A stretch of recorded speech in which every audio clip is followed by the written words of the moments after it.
Hey, nerds. We understand you. Drop those controllers. Lose the wizard hat. And ready your Cheetos. It's time for some hard-hitting talk about the movies, books, and games you love. So get ready, oh searcher of useless knowledge. It's time to step into the Geek Cave.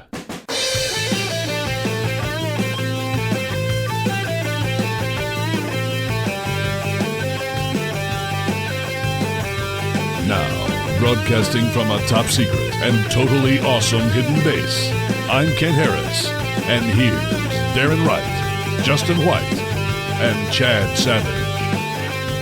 It's Geek Cave Podcast Gaming, and you'll pay $80 and like it. I'm Darrin. And I'm Chad. Yep, Justin's still on vacation. Welcome to the gaming segment where, actually, we're excited to announce we're making progress in porting over our entire archive to the Nintendo Switch 2. Now, the bad news is it will be released as a download code in a physical box.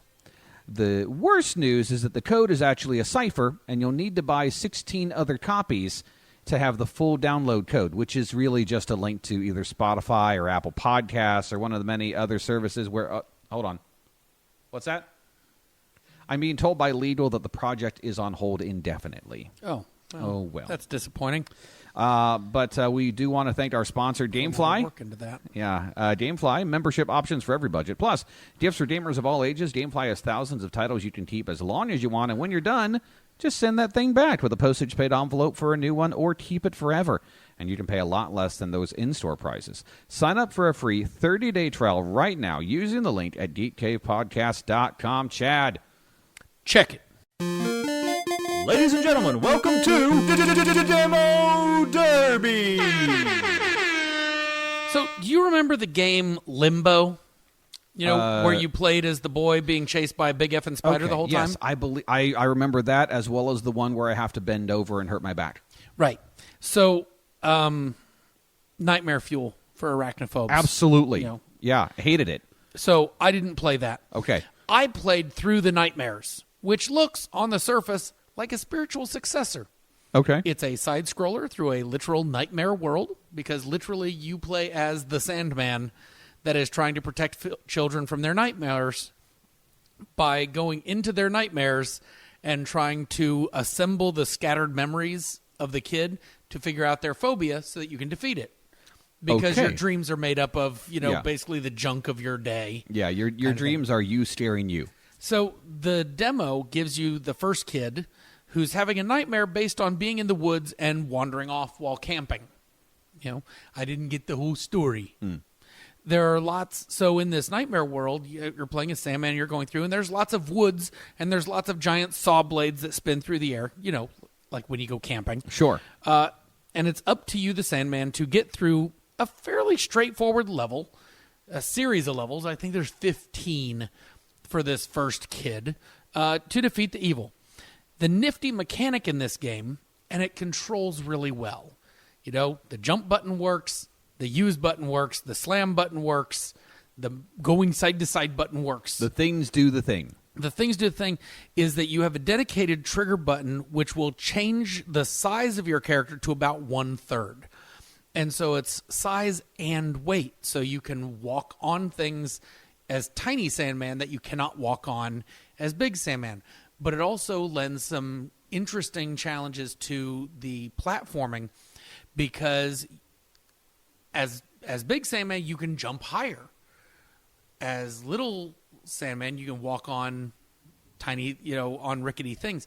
So sometimes you have to be standing on something as little Sandman, grow big, and jump with really close timing in order to be able to get to the next platform. Or conversely, you have to jump as big Sandman and shrink down mid-flight so that when you land, you don't... Okay. And it's really neat, and it really works well. And this is one of those where anything, any hit kills you, the spike traps, and so then you respawn back either at the beginning, or if you find a spawn anchor, you can basically use that, and it gives you 3 extra tries wherever you decide to put it. And you can put it wherever you want. But if you die without using it, then you have to go and collect it again. Oh, yeah. So Dark Souls light. A little bit. So you can also use the size weight thing in order to activate levers. So like, oh, I got to get up there. I'll jump on this log and get big. And so it'll move that lever. I'll get small, and that way I can run to the other side, and it's not going to sink. Sure. You know? And now I can do the thing. Or I can jump over this saw blade as a big person, shrink tiny, and that will bring my legs up just that much further so that I can make the jump. Right. It really, really worked out. And the tone, it's set well right away. I couldn't be happier with the controls, and they're simple. And that's simplicity is my jam at this point. Sure. As soon as they bring back that, okay, here's the joystick and the one button, I'm probably going to find that to be my favorite game for a while. But level design is really good. It's one of those games that I don't know that I need the whole game. The demo really is probably going to be enough for me because that's the first kid. And Sure.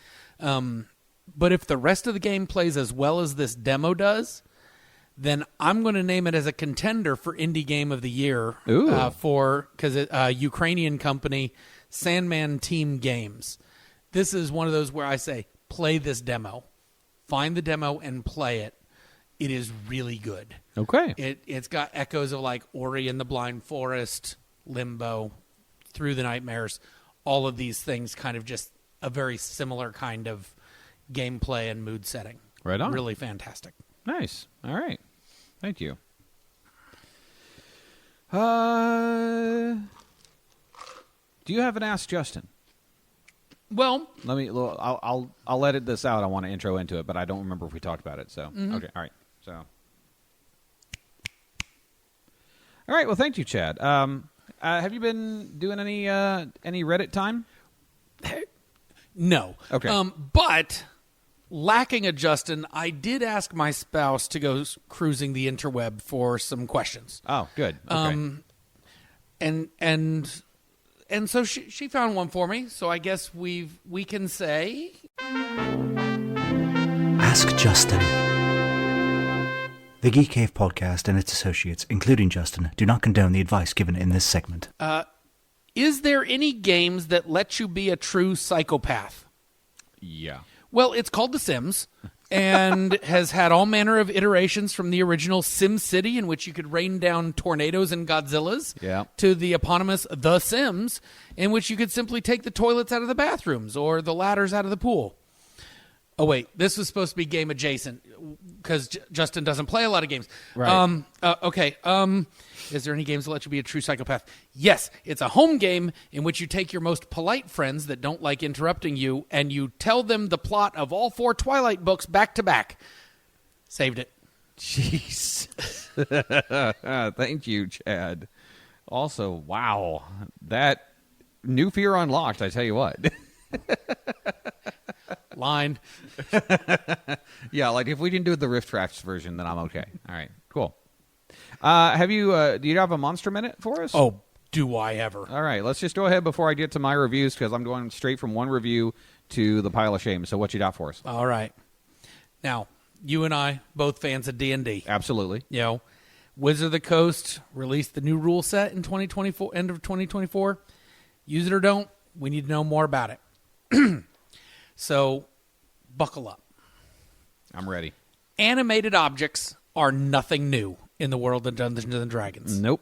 I mean, we've all had to face some animated armor or an animated flying sword. Thunderlock for the win. Yep. I mean, Disney even ripped this off 35 years before Dungeons and Dragons was even invented, when it had the mouse, apprentice of Yensid, animate some broomsticks. Yes.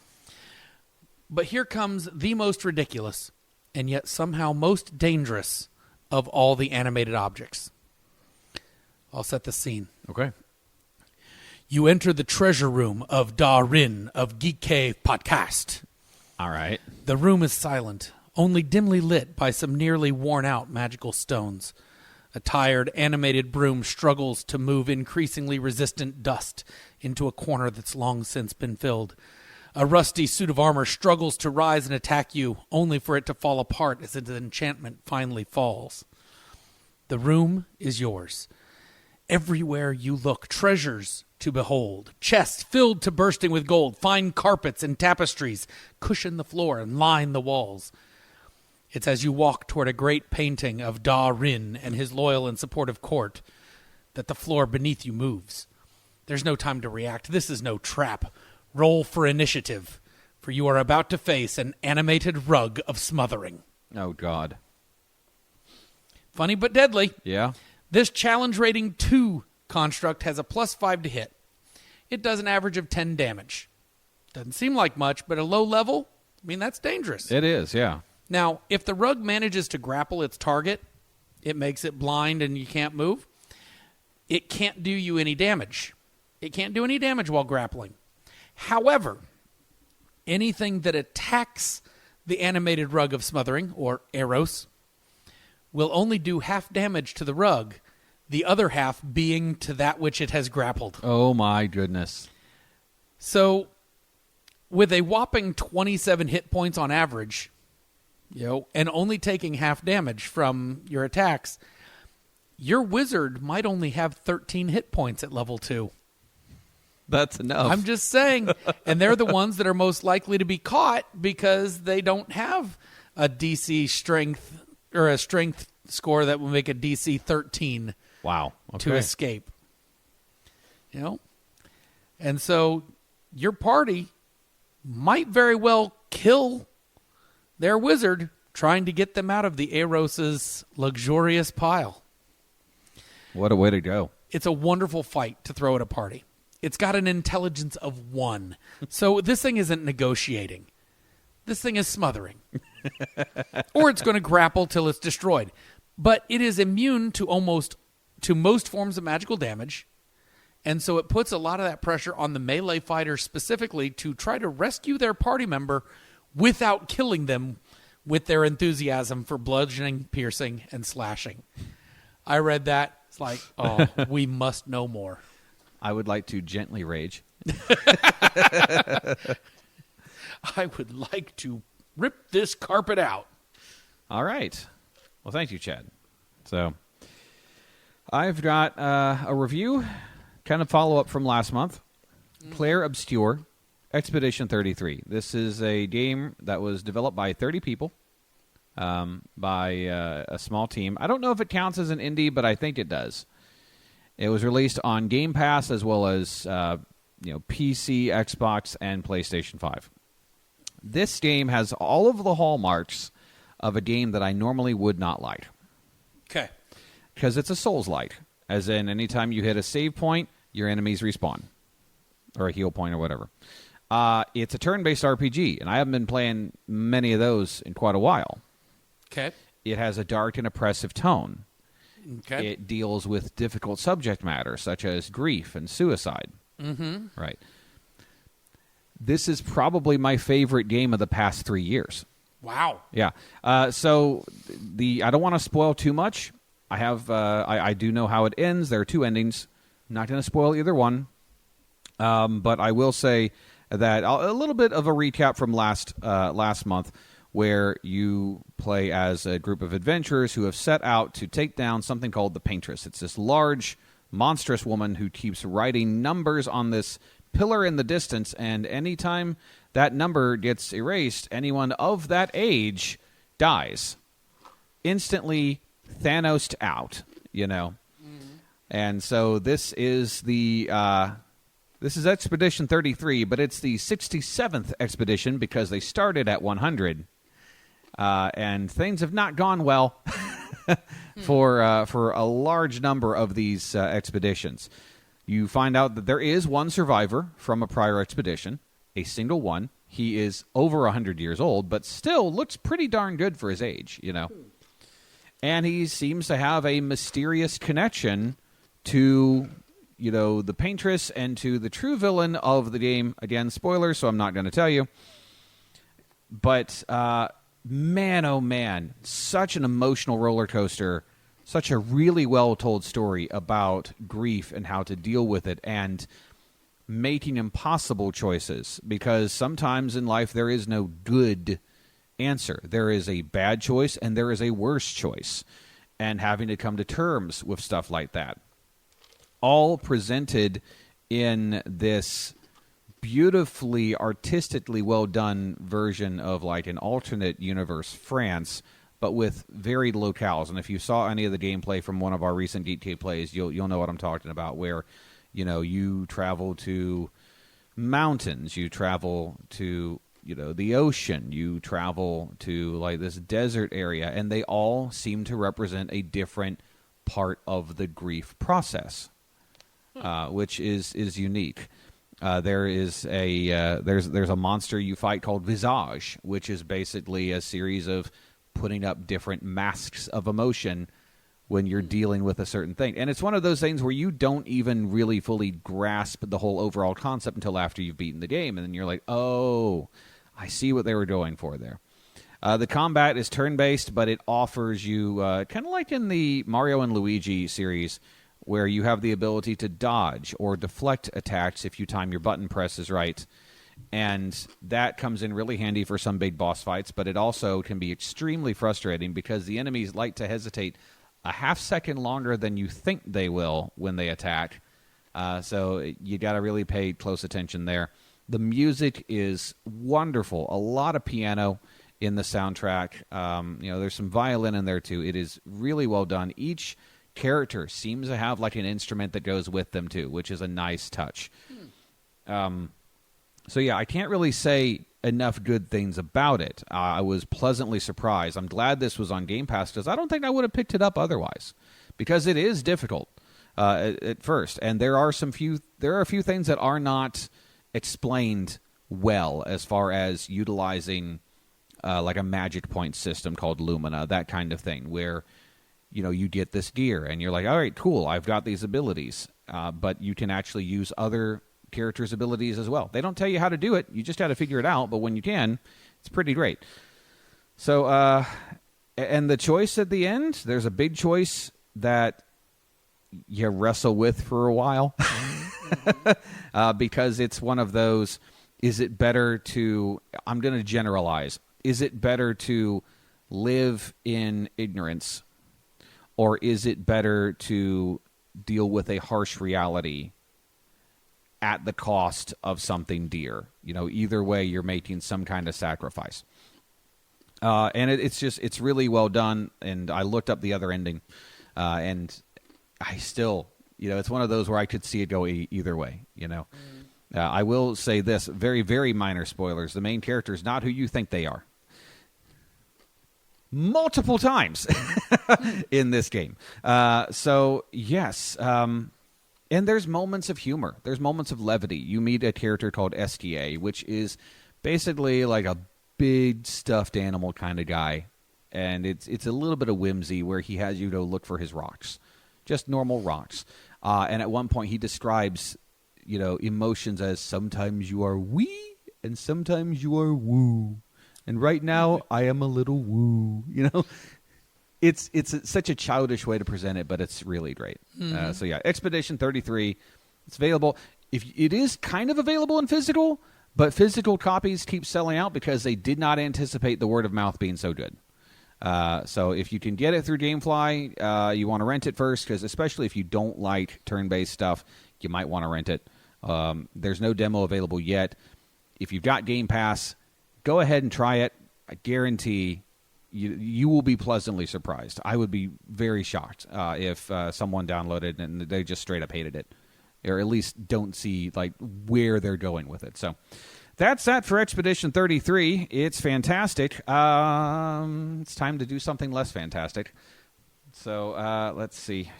Kent. It was created by a madman. Ignored and rejected.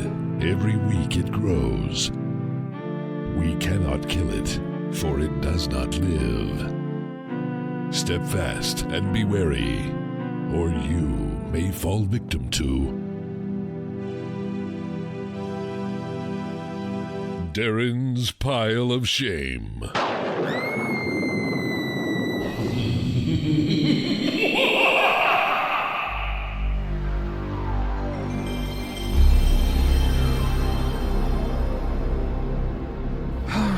Welcome once again to the year of PlayStation.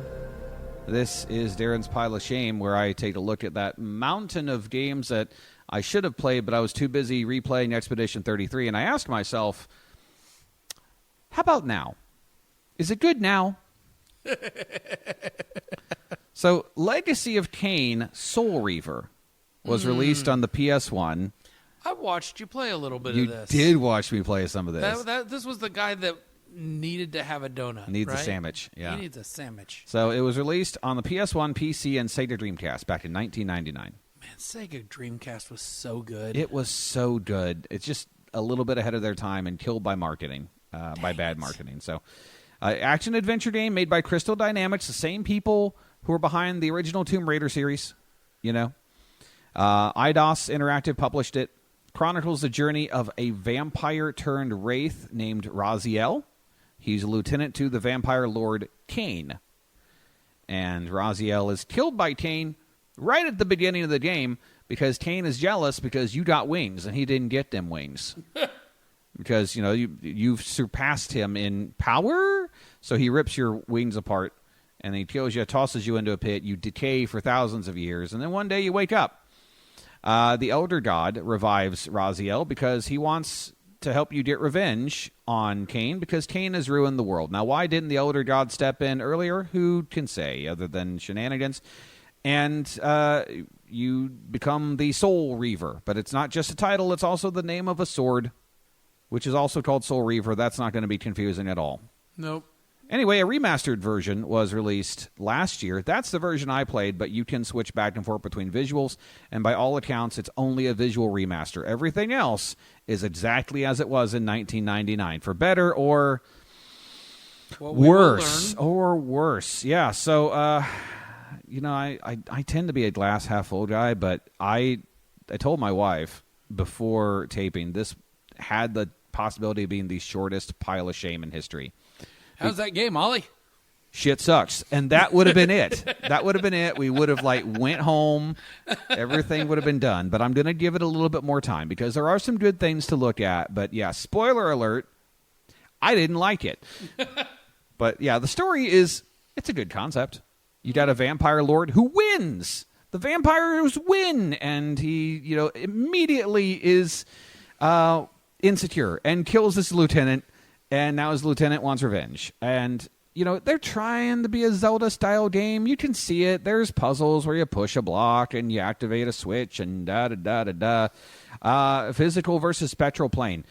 This is an interesting idea. You saw a little bit of that on Geek Cave Plays, where, you know, you can swap from the material world to the spectral plane. And that allows you to walk through certain gates and allows you to go underwater because apparently if you touch water, it kills a vampire instantly. Don't ask me how that works. I don't know. But I guess it goes back to the rule of you can do whatever you want. They're not real. So, yeah, it's an interesting idea. And that's it for my good list. Wow. Let's just start with the worst thing. It's 1999. It's a 3D game. The platforming is terrible. Platforming was terrible in 1999. Platforming is terrible in 3D games now, most of the time. Yeah, especially if they're first-person shooters. Get that stuff out of my face. Yeah, that's a no bueno there. But the camera is 1999 Crystal Dynamics platformer level, so very, very bad. Like, look, let's be honest, the only reason a bunch of people bought the original Tomb Raider games was not because the gameplay was good. And that holds true. Because you could dive in the pool. Yeah, that holds true. Gameplay's not good here either. There are many times where I would be climbing or going down a staircase or something, and the camera just decides, you know what would be really fun to look at right now? The wall. The wall would be great to look at. What do you mean, see where you're jumping? Pff, you don't need that. You don't need that. Trust me. Just like blind leap of faith. Or how about this, bro? How about this? We wait until you're in midair, right? And then you see the Matrix, right, where the camera pans around. I'm just going to do it. And you got this. Oh, why did you fall? Into the pit of water, which immediately turned you back into insubstantial. So you got to climb all the way back up and try it again. Dude, what are you doing, man? Yeah. All right. Combat is also bad because it involves there's this loop. You have to lock onto an enemy, So you have to hold R1 in this case if you're playing on PlayStation. Okay. And then you mash square for a bit while the enemy goes until he starts to bleed. Then you have to impale the enemy to make sure that the enemy doesn't get up, because otherwise they'll just keep coming after you, right? Mm-hmm. So you can either grab them and throw them into like a stake, or you can throw them on the fire. Fire works too, or throw them into sunlight. I mean, there's options, but usually just keep a sword with you and stab it, you know. And then you've got to absorb its soul. Why do you have to absorb its soul? Well, I'm glad you asked. It's because your health is declining at all times. Oh, really? Yes. So it's an action-adventure game where you are forced to engage the enemy, because if not, your health will reach 0, and then you'll be kicked into the spectral plane. Can you just play the game in the spectral? You cannot just play the game in the spectral plane, because you have to do the boss fights in the material plane. Are there bad guys in the spectral plane that allow you to... There are. You can beat them up and suck them and then get back into the material plane, where the game continues to suck, but in different ways. As this is the worst feedback loop. Worst loop. I fucking hate this game. But I'm not done, because there's one more thing I got to tell you about, Chad. Oh, there's more. There's one more thing. See, the game technically has a map. Technically. And that, like, you press a button, and then sure enough, there's this... It's like someone took out a piece of parchment and, like, here's the world, and this little flashing dot is you. Okay, how do I get to this flashing dot? Find it. Okay. What direction am I currently facing? Wouldn't that be nice to know? Is there like a mini-map option? Wow, mini-map. What are you from, the future? And so on and so forth. The map is terrible. I suffered from a severe case of where the fuck am I supposed to go? Now, look, I am sure there is an audience somewhere out there for this game, because there was, you know, in 1999 it got rave reviews, and the reviews for the remaster are like, hey, it's accurate, which is what a lot of people keep coming back to, is like, it's a faithful port, which should have been my first red flag. I went to the restaurant and they served me food, yeah, which is great, because that's what I ordered. That's kind of it. So I'm this game is a game. It's technically it will boot. So, like, I'm sure that my review is going to be an outlier compared to the praise it's gotten elsewhere from fans of the franchise. I get that, but let me just say that this is a vampire I will not be inviting into my home anytime soon. I am going to actually file a restraining order against this vampire if I see this vampire from 50 yards away. 2 crooked fangs out of 5. Okay. So that's it for the Geek Cave Gaming Podcast. Next month, The Order, 1886. Okay. So you need to borrow that from me? I do need to borrow that from you. Yeah. So I'll see you Saturday. Yeah. So we're going to have lasagna. Ooh. It'll take the taste of Kain out of your mouth. Thank you. Be sure to listen to our other podcasts, including Geek Cave Comics, which happened yesterday, Geek Cave Movies, which happens tomorrow, if you're listening to these in release order. There's also You Want Me to Watch What? We do the occasional Week 3 podcast. I can tell you right now, based on when this episode is dropping, there will be a Week 3, and it'll be our Switch 2 reactions, or at least my Switch 2 reactions, because I think I'm the only one getting one. Yeah, I don't have... I'll let you hold it. Like I say, I will be getting back...